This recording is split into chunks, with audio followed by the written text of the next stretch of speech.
Everyone, आज मैं लाई हूँ आप लोग के लिए class 11th bio living world का पॉडकास्ट। तो चलिए स्टार्ट करते हैं, ठीक है। The living world, how wonderful is the living world. The wide range of living types is amazing. The extraordinary habitats in which we find living organisms, be it cold mountains, deciduous forests, ocean, freshwater lakes, deserts, or hot springs, leave us speechless. The beauty of a galloping horse, of the migrating birds, the valley of flowers, or the attacking shark evokes and a deep sense of wonder. The ecological conflict and cooperation among members of a population and among populations of a community, or even the molecular traffic inside a cell, make us deeply reflect on what indeed is life. This question has two implicit questions within it. The first is the technical one and seeks answer to what living is as opposed to the non-living, and the second is a philosophical one and seeks answer to what the purpose of life. As scientists, we shall not attempt answering the second question. We will try to reflect on what is living. तो मैंने अभी ऊपर देखा, ऊपर introduction था, उतना ज़्यादा कुछ इसमें था नहीं। अब हम यहाँ से स्टार्ट करते हैं, diversity in the living world, ठीक है। If you look around, you will see a large variety of living organisms, be it potted plants, insects, birds, your pets, or other animals and plants. There are also several organisms that you cannot see with your naked eye, but they are all around you.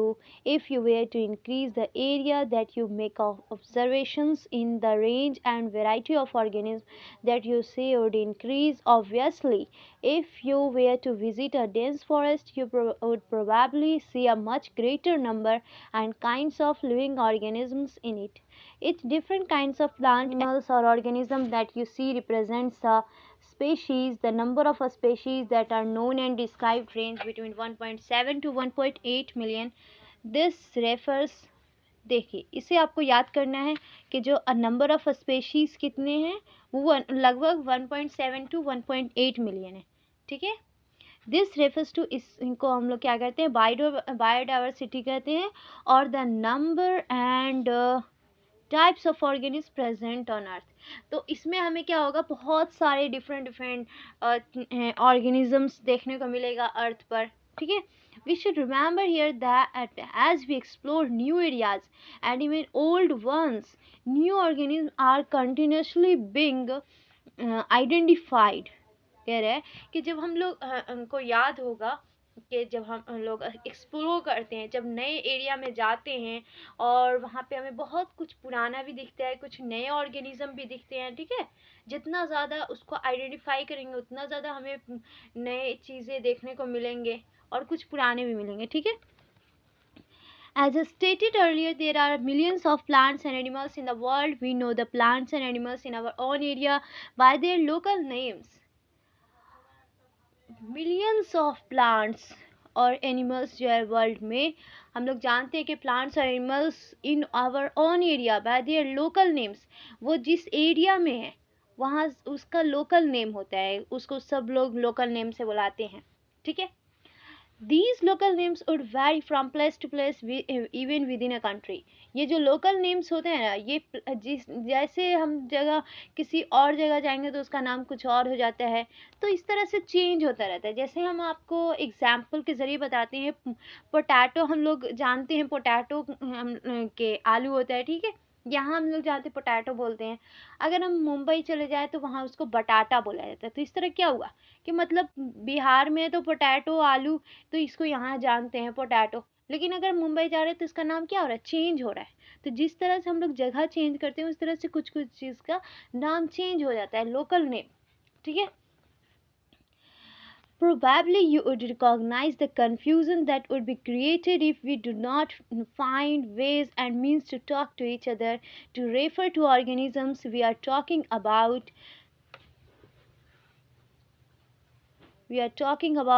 Hence there is a need to standardize the naming of living organisms such that a particular organism is known by the same name all over the world. This process is called nomenclature. इसलिए हम लोग को यहाँ पर क्या करना पड़ेगा, confusion ज़्यादा ना हो, क्योंकि हर जगह दूसरा नाम रहने पे क्या होता है, हमें पता नहीं रहता है कि इसका जो चीज़ हम जानते हैं उसका यहाँ पर दूसरा नाम है, वो चीज़ नहीं पता रहता है, जिसकी वजह से हम लोग को कन्फ्यूज़न होता है। तो उस कन्फ्यूज़न को दूर करने के लिए एक स्टैंडर्ड नेम रखा जाता है, हर पार्टिकुलर ऑर्गेनिज़्म का अलग अलग नेम रखा जाता है, ताकि वो पूरे वर्ल्ड में उसका एक सिंगल नाम जो हो, वो अगर कहते हैं जैसे ज़्यादातर देखा जाता है कि लोग जहाँ भी जाते हैं उनका एक लैंग्वेज, अपना लैंग्वेज होता है जो बोलते हैं वो, और एक होता है इंग्लिश, ठीक है। तो उसी तरह से यहाँ पर है कि अगर आपको पोटैटो यहाँ हम लोग जानते हैं, वहाँ बटाटा बोला जाता है, तो इस तरह से नाम चेंज हो जाता है। इसका एक साइंटिफिक नेम रखा जाएगा, एक नाम अलग रखा जाएगा जो पूरी दुनिया को पता होगा कि इसका नाम एक अकेला साइंटिफिक नेम भी होता है। तो इस तरह से जो हम नाम रखते हैं हर एक ऑर्गेनिज्म का, उसको हम क्या कहते हैं, नॉमेनक्लेचर प्रोसेस। उस प्रोसेस को हम लोग नॉमेनक्लेचर कहते हैं, ठीक है। तो obviously nomenclature is only obviously nomenclature or naming is only possible when the organism is described correctly and we know to what organism the name is attached to. This is identification. अब यहाँ पे बात आ रहा है कि जो nomenclature हम लोग जो नाम रखेंगे, तो उसके लिए पॉसिबल होना चाहिए कि जो ऑर्गेनिज़म के बारे में हम कुछ रख रहे हैं, तो वो ऑर्गेनिज़म का अच्छी तरह से मुझे उसके बारे में डिस्क्रिप्शन सारे चीज़ पते होने चाहिए। तो उस प्रोसेस को हम लोग क्या कहते हैं, आइडेंटिफिकेशन। आइडेंटिफाई करते हैं हम लोग, जांच पड़ताल करते हैं कि ये कैसा है, किस वैरायटी का है, तो सारा कुछ हम लोग जानते हैं, उसके बाद आइडेंटिफाई करते हैं, तो उसी को हम लोग आइडेंटिफिकेशन करते हैं, ठीक है। In order to facilitate the study, number of scientists have established procedures to assign a scientific name to each known organism. This is acceptable to biologists all over the world. तो जो हम लोग नाम रखेंगे वो क्या है, कौन सा नाम होता है, वो हमारा हो गया साइंटिफिक नेम हर ऑर्गेनिज्म का, जो कि पूरे वर्ल्ड में उसको एक्सेप्ट किया जाएगा, ठीक है। वो पूरे वर्ल्ड के लिए वो नाम होता है, एक single name. For plants, scientific names are based on agreed principles and criteria which are provided in International Code for Botanical Nomenclature. देखिए ये जो है जो हम लोग प्लांट्स का जैसे हम लोग अगर नाम रखते हैं, तो उसके नाम के लिए भी अलग क्राइटेरिया है, और जो एनिमल्स के लिए रखते हैं उसका भी अलग क्राइटेरिया है, ठीक है। तो देखिए जो प्लांट्स के लिए हम लोग रखते हैं उसका नाम लिखते हैं international code for botanical nomenclature, sorry international botanical nomenclature, okay. ये हमारा प्लांट्स के लिए होता है, ठीक है। और ICBN इसको शॉर्ट फॉर्म में कहते हैं। You may ask how are animals named. Animal taxonomists have evolved International Code of Zoological Nomenclature ICZN। तो प्लांट्स के लिए हम लोग नाम रखते हैं ICBN से, ये क्राइटेरिया यूज होता है प्लांट्स के नाम रखने के लिए। और एनिमल्स के टैक्सोनॉमिस्ट के लिए कौन सा क्राइटेरिया है, ICZN, okay. The scientific name ensure that each organism has only one name. Description of any organism should enable the people in any part of the world to arrive at the same name. They also ensure that such a name has not been used for any other known organism. तो जो scientific name जो होता है वो ये बताता है कि जितने भी ऑर्गेनिज्म है उसका एक ही नाम है जो कि साइंटिफिक नेम है, और ये नाम जो है अगर एक ऑर्गेनिज्म का ये नाम है तो दूसरे ऑर्गेनिज्म का वही नाम नहीं होगा, अलग नाम होगा, ठीक है। तो ये एक सेम साइंटिफिक नेम होता है, इसके ज़रिए हम बहुत सारे चीज़ को जान सकते हैं। Biologists follow universally accepted principles to provide scientific names to known organisms. Each name has two components, the generic name and the specific epithet. देखिए जितने भी नेम होते हैं उसके दो कंपोनेंट होते हैं, ठीक है। एक होता है जेनरिक नेम और दूसरा होता है specific epithet. This system of providing a name with two components is called binomial nomenclature. जो सिस्टम प्रोवाइड किया जा रहा है, दो कंपोनेंट्स है, तो जो दो कंपोनेंट्स है ना उसी को हम लोग क्या कहते हैं, binomial nomenclature. This naming system given by Carolus Linus, और ये बाइनोमियल नॉमेनक्लेचर किसने दिया था, कैरोलस लिनस ने दिया था, is being practised by biologist all over the world. This naming system using a two word format was found convenient. Let us take the example of mango to understand the way of providing scientific names better. The scientific name of mango is written as Mangifera indica. तो देखिए यहाँ पर जैसे example से दिखाया गया कि जैसे मैंजीफेरा इंडिका है, तो मैंजीफेरा वो जो हो जाएगा वो हमारा जेनरिक नेम हो जाएगा, और जो इंडिका है वो हमारा स्पेसिफिक एपिथेट होगा। और हम लोग को ये याद रखना चाहिए कि जो मैंजीफेरा जो फर्स्ट लेटर होता है जेनरिक नेम का, जो लेटर होगा वो कैपिटल लेटर में होगा, और जो स्पेसिफिक एपिथेट का लेटर होगा वो स्मॉल लेटर में होगा। जैसा आपको यहाँ पे दिख रहा होगा कि ये मैंजीफेरा का कैपिटल से स्टार्ट हुआ है और इंडिका जो है वो स्मॉल से स्टार्ट हुआ है। Okay, let us see how it is a binomial name. In this name, Mangifera represents the genus, while Indica is a particular species or a specific epithet. Other universal rules of nomenclature are as follows. और भी universal rules है जिसको हम लोग follow करेंगे। तो पहला है, biological names are generally in Latin and written in italics. They are Latinized or derived from Latin irrespective of their origin. Sorry.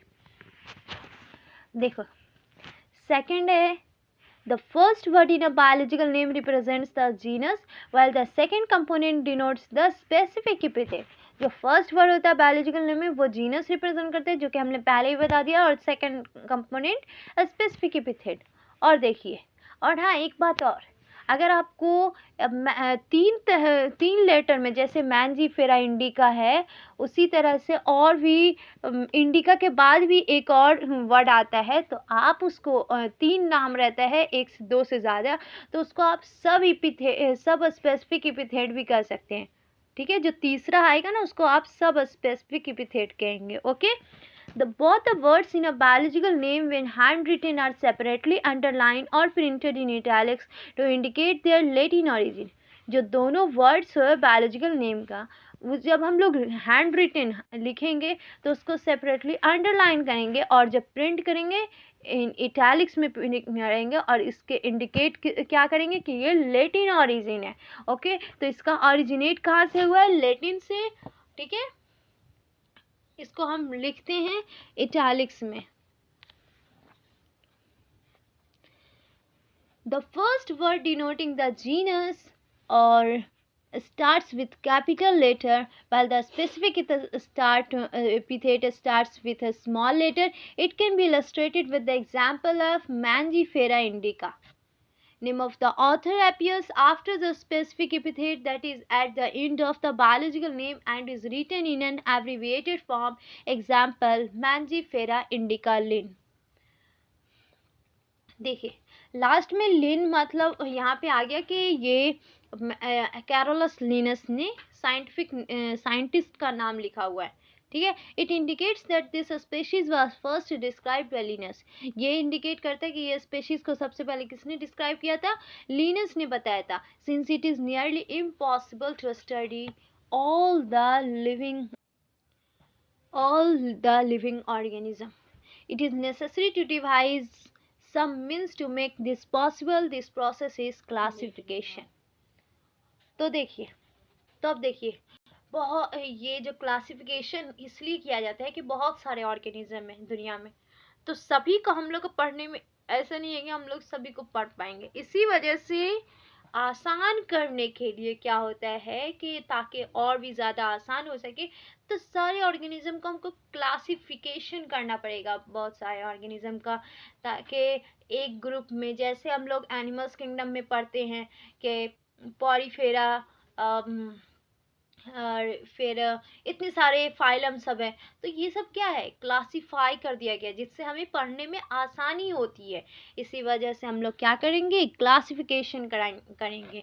ठीक है, classification is the process by which anything is grouped into convenient categories based on some easily observable characters. For example, We easily recognize groups such as plants or animals or dogs or insects. The moment we use any of these terms, we associate certain characters with the organism in that group. What image do you see when you think a dog? Obviously, each one of us will see dogs and not cats. Now, if we were to think of Alsatian, we know that we are talking about. Similarly, suppose we were to say mammals, you would of course think of animals with external ears and body hair. Likewise in plants, if we try to talk of wheat, the picture in each of our minds will be of wheat plants, not of rice or any other plant. Hence, all these dog, cat, mammal, wheat, rice plants, animals, etc. are convenient categories we use to study organism. The scientific term for these categories is taxa. Here you must recognize that taxa can indicate categories at very different levels. Plants also form a taxa. Wheat is also a taxa. Similarly, animals, mammals, dogs are all taxa, but you know that a dog is a mammal and mammals are animals. Therefore, animals, mammals, and dogs represent taxa at different levels. Hence, based on characteristics, all living organisms can be classified into different taxa. This process of classification is taxonomy.